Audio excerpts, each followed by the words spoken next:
yan pala nalalaglag natin, pero at least di ba meron na, hindi na tayo zero. Step gun saro. Parang ano pala. Kadali ba ako saro? Namumusok dagat ina. Muho ka gayon no, kadarag ko pala no. Namumusok ina. Namumusok sa ano? Dagat na nga. Kadarag ko ba ito, sigan rolaway sabi na tiraw natin pag may mano. Kaya lang. Nabalik ito kay hanapon niya niya. Kasi malinam naman yung ano yung ibon pagka sariwa na inihaw mo lang siya. Masarap yung kasi yung lasa ng ano nung apoy at saka yung baga, yung aso nandiyan na, di ba? Kaya yun na. Easy go.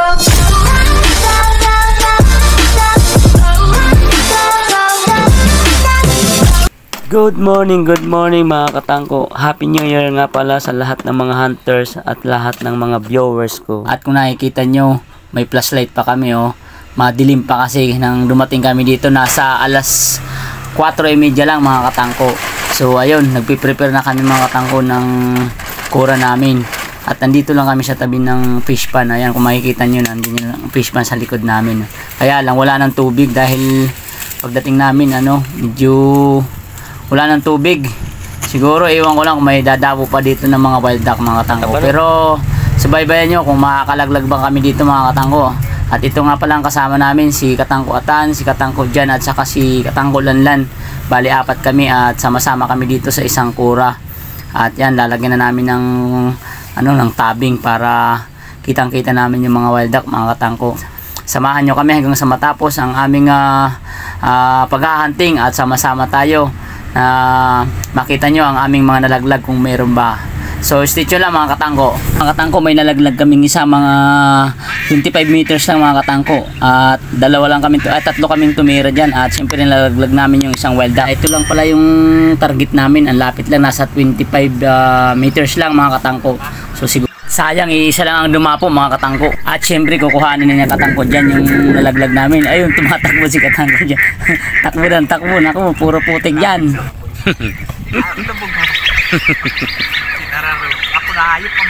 Ay mga katangko, may nalaglag tayong isa. Gagawin mo lang di ko ni. Ayun, lalaking wild duck nga yung nalaglag namin oh. Ang katangko oh. Tingnan nyo. Dako ano. Tira lamang ang tama. Kasi kung pila na, binadil mo pa. Taunan! Ito! Taunan!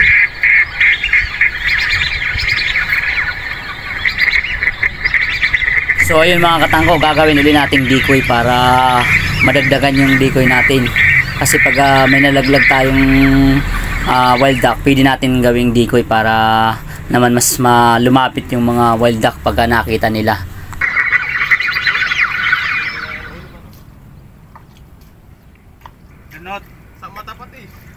So ayun mga katangko, nakalaglag si katangko dyan ng ano, ng tikling.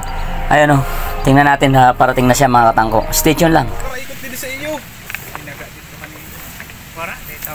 Madali si katangko dyan oh, tikling. Ano? Kaya, hindi daw.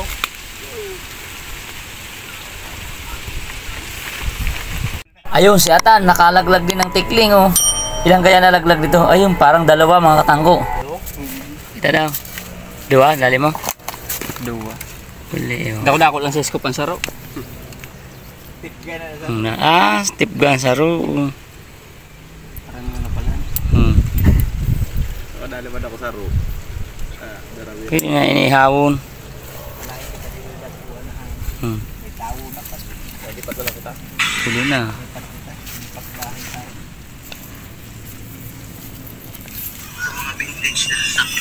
Tikga.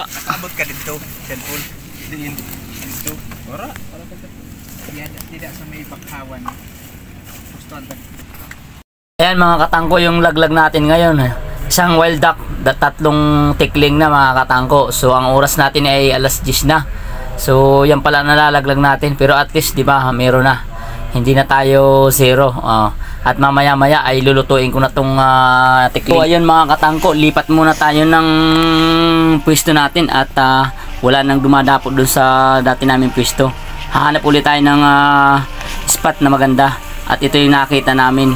Siguro pipisto natin to mga katangko. At syempre habang magpipisto sila dito, ako naman maghahanap ako ng kubo na pwede ko paglutuan ng 3 tikling para mayroon kami pang ulam ngayong tanghalian. Dahil alas 11 na rin mga katangko. So stay tuned lang at ako'y magluluto muna ng pang ulam natin mga katangko. Yung pinagbantay ko ng tikling o ng wild duck. Dahil sabi ko, ako naman iihawin ko na tong nalaglag namin na tikling para pang ulam namin ngayong tanghalian. So stay tuned lang mga katangko at mag-iihaw tayo.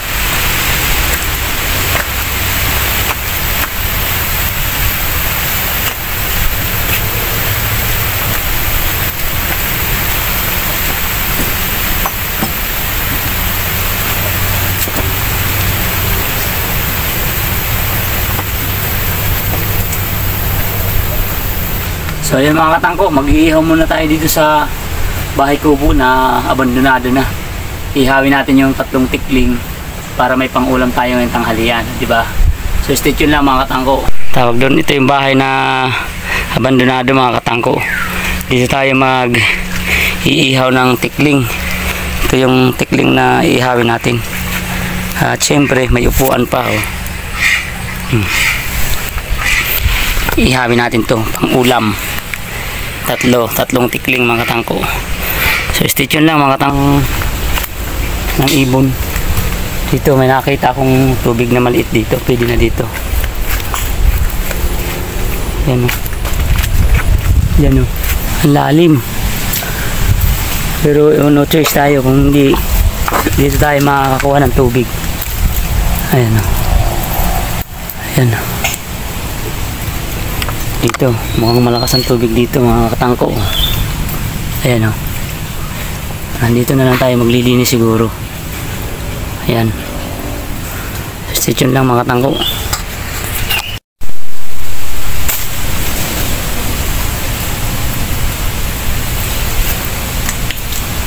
Walang kahoy.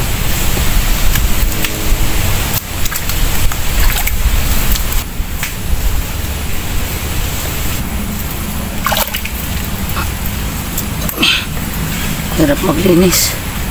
Mahirap maglinis mga katangko. Ang paglinis lang pala ng tikling mga katangko, kailangan huwag mo nang babalatan siya.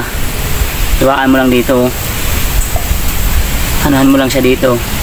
Yan o. Sugatan mo lang siyang unti. Pag nasugatan mo na, hihilahin mo na lang yung ganyan o. Taho. Para lang ano, yung pag nagkakarni ka ng palaka, ganun lang yung pag ano, pag nagkarni ka ng ayan o. Ito.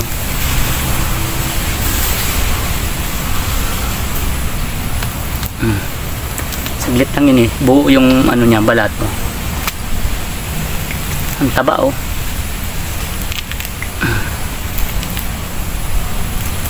Ganito lang yung pagbalat nito ang tikling. Hindi mo na kailangan tanggalan ng balahibo. Buo mo na siya matatanggal oh. Tignan mo.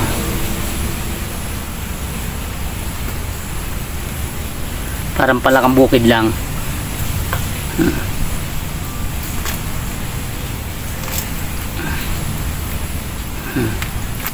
Oh, di ba? Buo na. Ganyan lang pagbalat. Simple lang.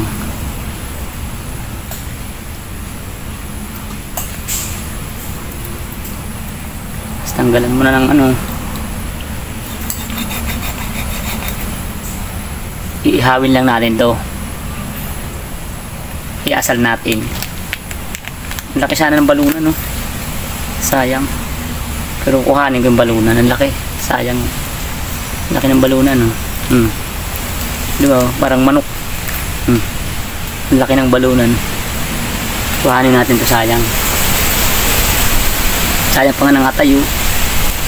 May atay pa oh. So wala tayong lalagyan.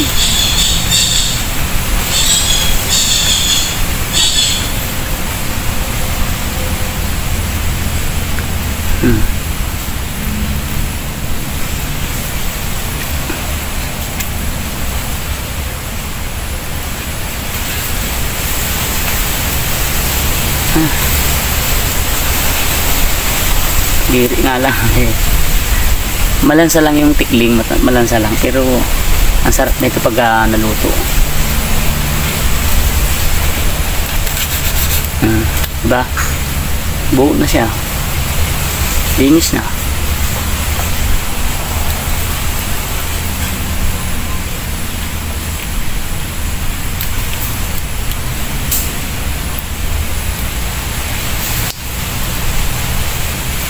Mabilis lang maglinis ng tikling.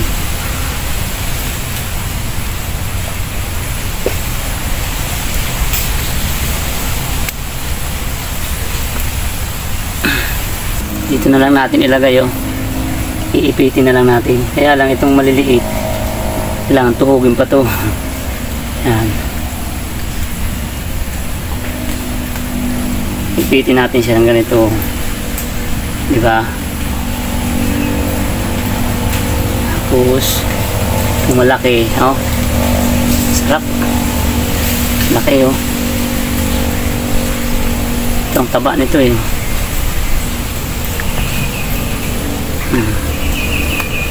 Tapos talian natin, diba? Talian natin para hindi malaglag.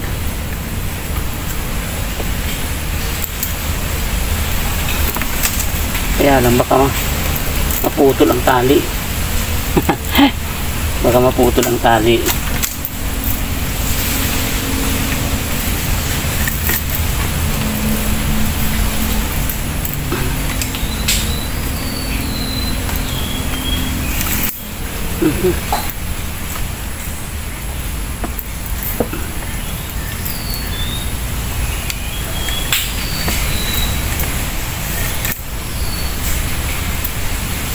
Doon na yung mga kasama ko, mga katangko, nag-umpisa na sila, nagpapahuni na sila ng wild duck. Mamaya pupuntahan ko na lang yung pagka naluto na to. Siyempre ito, balunan, sayang nito, tutuhugin din natin kahit ano lang, kahit ito lang, oh. Sayang kasi to.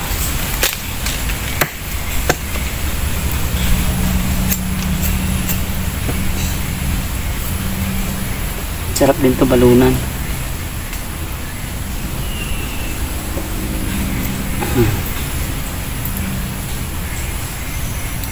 Ulam pa to, ulam.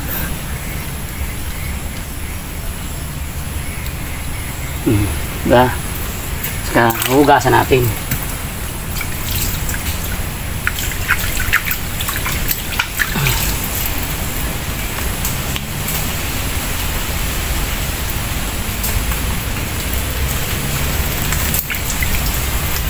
Yun, okay na.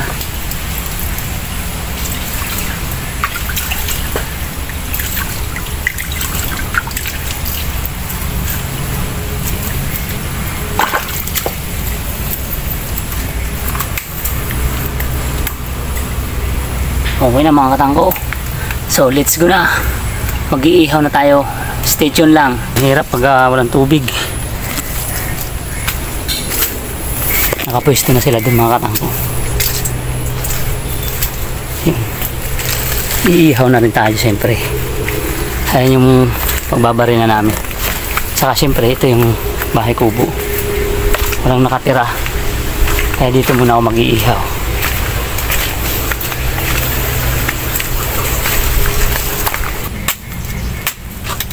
Ang hirap magpalingas ng apoy mga katangko. Dahil may dala-dala nga akong lighter. Kaya lang mga basa naman yung yung mga panggatong.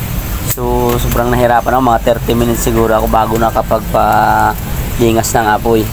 At ito nga, at umpisahan na natin ihawin tong ibon na to para matikman natin kung masarap. At siyempre mga katangko, wala naman akong dalang asin.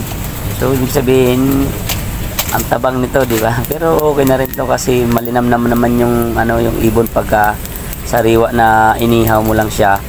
Masarap yung kasi yung lasa ng nung apoy at saka yung baga, yung aso nandiyan na, di ba? Kaya yun na rin ang makakapagpalasa sa kanya. Kahit na walang asin, malinamdam din naman yung yung karne ng ibon. So ayun na iniihaw na natin to mga katangko. Stay tuned lang at siyempre titikman ko na yung yung budlang o yung balunan ng balunan ng ibon. Ayan. Diba ang sarap mga katangko. Masarap mag-ihaw-ihaw pagka ganito, lalo na kung may dala-dala kang mga gamit o kaya may kasama ka na nandito. Enjoy, di ba mga katangko? Ito yung mga gusto kong moment na pag nasa bundok ka o nasa sarap pa nakalaglag ka, ihawin mo. At syempre may dala-dala akong kanin dito at kakain na rin tayo ng kanin at ito yung iuulam ko, yung balunan. At sobrang gutom ko na talaga mga katangko dahil alas 3:30 pa lang gising na ako dahil nag-igib pa ako ng tubig sa bahay at saka syempre nagsaing pa ako. Umalis kami ng alas 4 eksakto, umalis na ako sa bahay kaya hindi ako nakapag-almusal mga katangko. Kaya ang oras ngayon ay alas 11 na. Sobrang gutom ko na kaya hindi ko mapigilan na talagang kumain na muna kahit kunti lang dahil may naihaw na rin ako na balunan ng tikling, kaya sigurado na to. Magpapakabusog muna ako at siyempre pagdating ko dun sa kanila, paghatid ko ng inihaw ko, kakain pa rin tayo, diba? Dahil hindi naman nila alam kumain ako, pero ang hindi nila alam na kumain na ako ng kanin ko at saka yung inihaw na balunan, diba? Bago ako dumating dun, busog na, kaya kunti na lang ang makakain ko rin dun. So ayun mga katangko, kain muna tayo.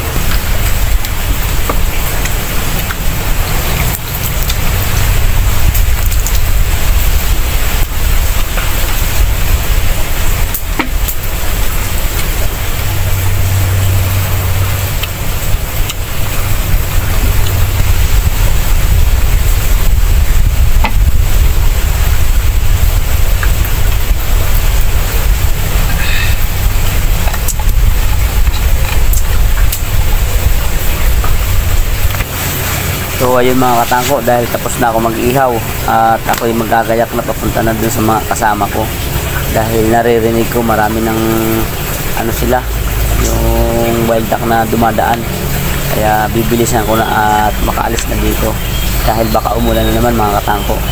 So stay tuned lang mga katangko. So yun mga katangko, punta na muna tayo sa aking mga kasama at naluto ko na rin tong natin, yung inihaw na tikling. So kakain na muna tayo mga katangko dahil alas 12 na rin siguro. So let's go, stay tuned lang mga katangko. So ayun, pupuntahan ko na muna yung mga kasama ko. Puntahan ko na sila dahil alas 12 na, siguradong gutom na yun. So ang lawak ng palayan dito mga katangko. Sigurado akong gutom na yung mga kasama ko. Hindi nila alam, nakasubo na ako ng konti. Yung kinain ko lang yung yung balunan. So ang ganda nito mga katangko. Sabi nila ata pala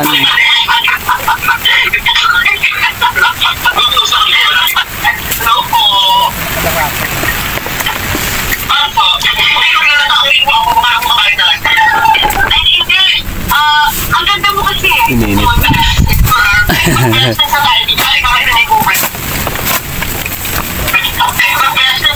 Pero ulubon mo na Yung mga katangko, after ng kainan namin, ito na, nakapwesto na uli kami dahil may dumaang wild duck na naman.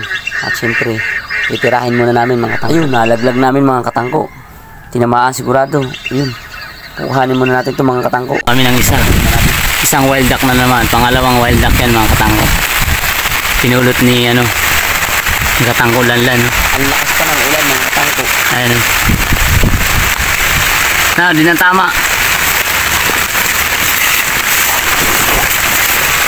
Ada. Di sa baon mo. Saro. Ano pa bagang saro ko ta? Sa baon. Hindi sa may liit. Di yung binanatan mo.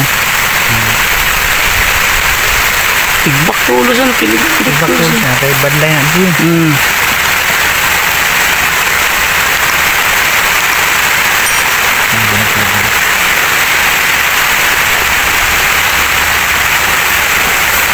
Pag inanitan kay pag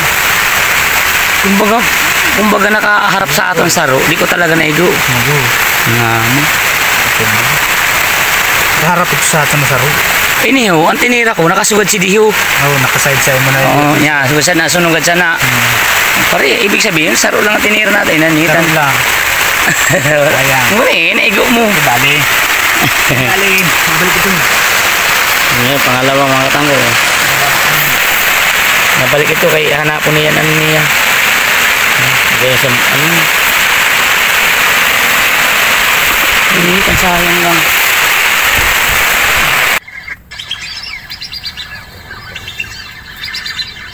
Ay na. Dahil sa ito. Mahalad! Narinig tayong ting. Saan lang ito naman dito? Ang namatay sa ano sa mga tarin.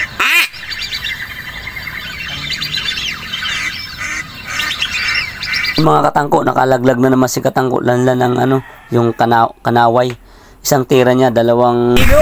Paski, balanggado ang madil mo na. Iriping yun nun. Ito yan. Uli yun, pero labaan.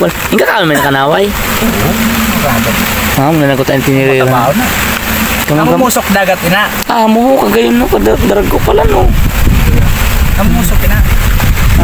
May namumusok sa ano. Dagat na nga. Kadarag ko ba ito, sigan ralaway, sabi nga, tiraw natin pag may mano. Kaya lang, di man maigo. Ay, puta, ano minapo na diba? Tayo, jackpot! So, ayun mga katangko, out na muna tayo at ililigpit na natin itong mga gamit natin. Itong mga trapal dahil medyo hapon na rin mga katangko. Kailangan na nating umalis dito dahil parang lalakas yung ulan. At syempre, malayo pa yung lalakarin natin papuntang kalsada. Nasa 1 oras mula dito mga katangko. So, ayun mga katangko, uwi ang time na muna tayo. Stay tuned lang mga katangko at panoorin nyo yung ganda ng gilid ng mga fish pond dito mga katangko. At ang gaganda ng mga puno. Tingnan nyo. Sulit mga katangko yung lakad namin ngayon. Kahit na maulan, may bubong naman kami. At syempre yung enjoy, yung di mo mababayaran, di ba? At enjoy kami talaga sa araw na to. At dahil unang hunting namin to ng 2024 mga katangko. So ayun, sana maulit-uli na magkakasama kami. Uy, parang kilala ko to Parang ikaw. Hala na naman fish pan mo kami na. Tayo wala din sila mga naga dito. Ay, nag-grill. Pero sa liwasa nila. Amo. Shout sa mga hunters. Mga hunter. Nangabuyog. Hunters ng ano, si manok. Tao. Manok. Kuya Manok. Panalitin nyo.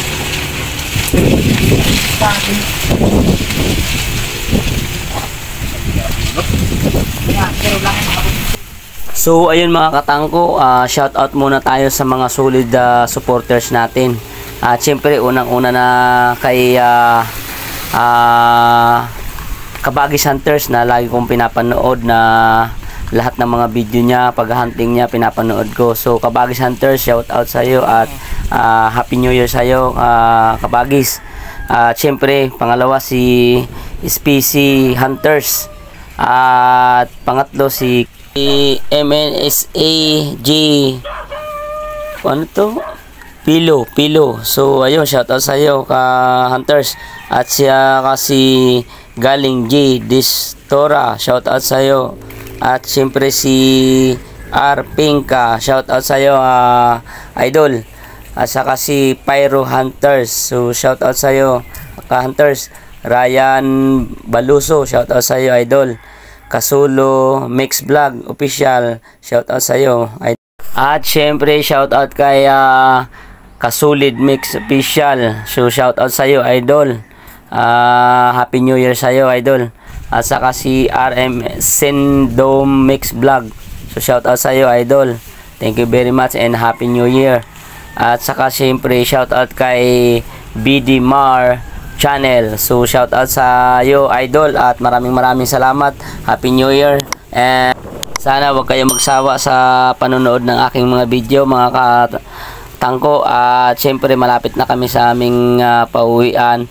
Maraming salamat. And sa lahat po na hindi pa nakapag-subscribe sa aking YouTube channel, subscribe nyo po ang Kuya Manok Hunting para po sama-sama tayo sa aking mga gagawing video. So maraming salamat. Ako nga pala si Kuya Manok na nagsasabing thank you very much and God bless you all. Happy New Year!